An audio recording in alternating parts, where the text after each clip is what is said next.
points à faire plus attention là-dedans, mais c'est ça, c'est de ne pas tomber dans le surentraînement ou dans l'excès.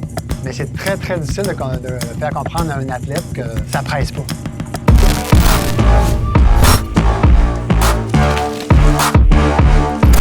Bienvenue à cette troisième vidéo de mon défi sur les courses à obstacles. Pendant 3 mois de temps, j'ai décidé de m'entraîner comme le ferait un athlète de haut niveau, olympique, pour voir les résultats que je peux obtenir, mais pour voir aussi c'est quoi les sacrifices qui sont faits par ces athlètes. J'ai toujours eu l'habitude de m'entraîner seul, j'ai toujours fait mes propres plans d'entraînement. C'est pour ça que l'année passée, j'ai décidé de faire appel à Doris Langlois, qui est un entraîneur de course à pied à Montréal. Depuis le temps, j'ai vraiment vu une amélioration au niveau de mes performances en course à pied, mais j'ai voulu pousser ça un petit peu plus loin en prenant rendez-vous avec lui pour aller faire une évaluation de ma technique de course.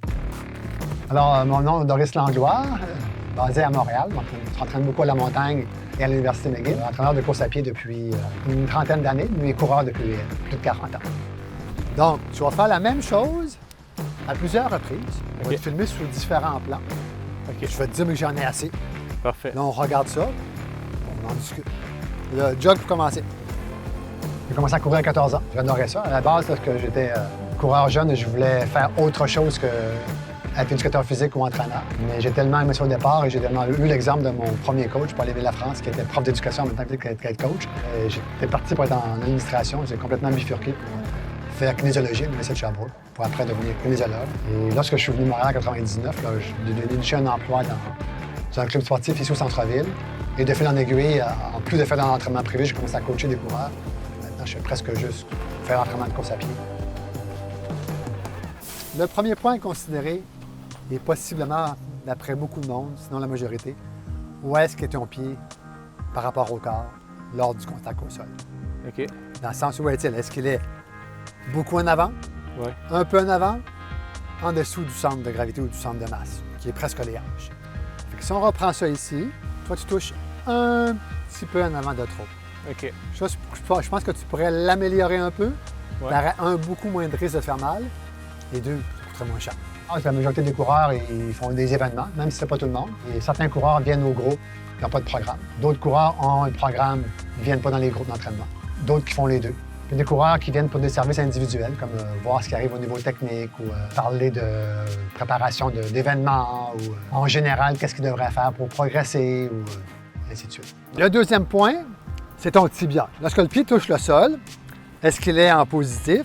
Est-ce qu'il est vertical ou est-ce qu'il est en négatif? OK. On le veut le plus possible vertical ou en négatif. Pas qu'il y ait de blocage encore.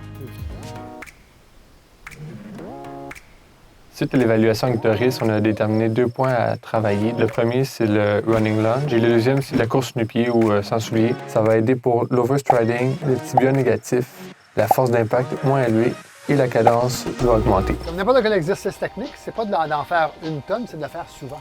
Souvent comme genre 5-10 minutes ou même moins? Pas pour débuter, parce que notre pied, notre cheville n'est pas habitué. OK. Et tu peux te blesser un petit peu.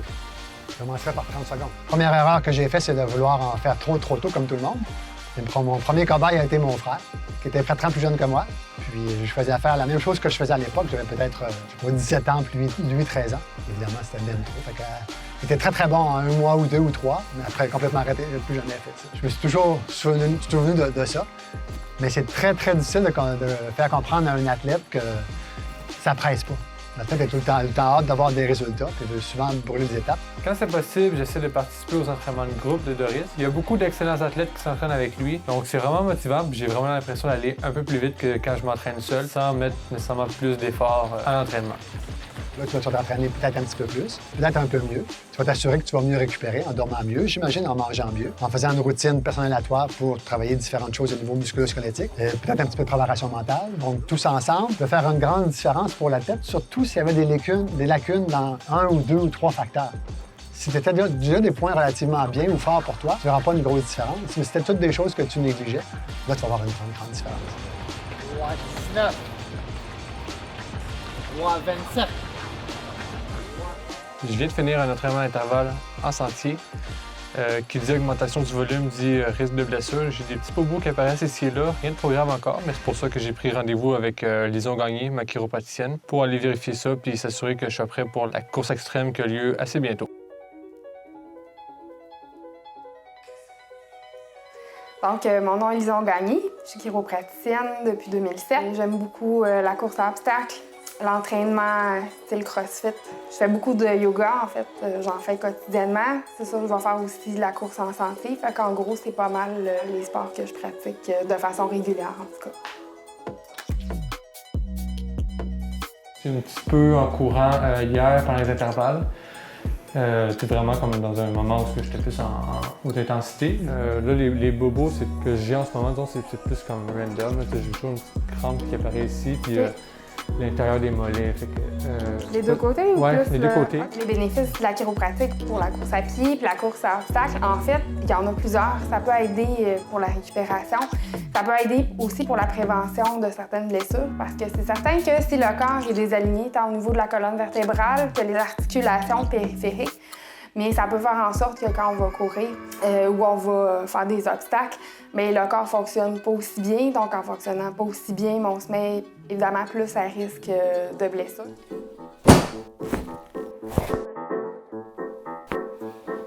Pour Raphaël, en fait, c'est beaucoup au niveau de son articulation costo-vertébrale à droite qui a tendance des fois à moins bien fonctionner. Donc, on va ajuster cette région-là. C'est sûr qu'évidemment, quand c'est désajusté, bien, ça a tendance à créer des tensions musculaires qui vont dans l'élévateur de la scapula, qui s'en vont aussi jusque dans son cou. Finalement, Raphaël a tendance à avoir les épaules un petit peu plus vers le haut aussi quand il court. Disons, on m'a donné plusieurs exercices à faire. Il y a des étirements de cou pour libérer les tensions que j'ai au niveau du cou, mais aussi des exercices de posture que je dois faire. Mais tout ça, j'essaie de faire ça au moins une fois par jour. Les points à faire plus attention là-dedans, mais c'est ça, c'est de ne pas tomber dans le surentraînement ou dans l'excès. D'y aller sainement. Parce que ça peut arriver des fois que l'objectif, c'est de faire X entraînements par semaine, mais que finalement, le corps, lui, cette semaine-là, pour une raison X, il n'est pas apte à faire cet entraînement-là au complet. Fait que, c'est d'être alerte, finalement, à ce qui se passe dans le corps. Il reste à peine quelques temps avant la première épreuve de mon défi, qui va être la course extrême. Ça va être pas mal à mi-chemin de mon défi de 3 mois. Il y a vraiment beaucoup de calibres qui vont être là de ce que j'ai vu jusqu'à là, donc je suis vraiment excité. J'ai vraiment hâte de voir c'est quoi les résultats que ça va donner. Mais surtout, cette course-là va être utile pour pouvoir faire des réajustements sur mon entraînement pour le prochain mois et demi qui va rester à mon défi.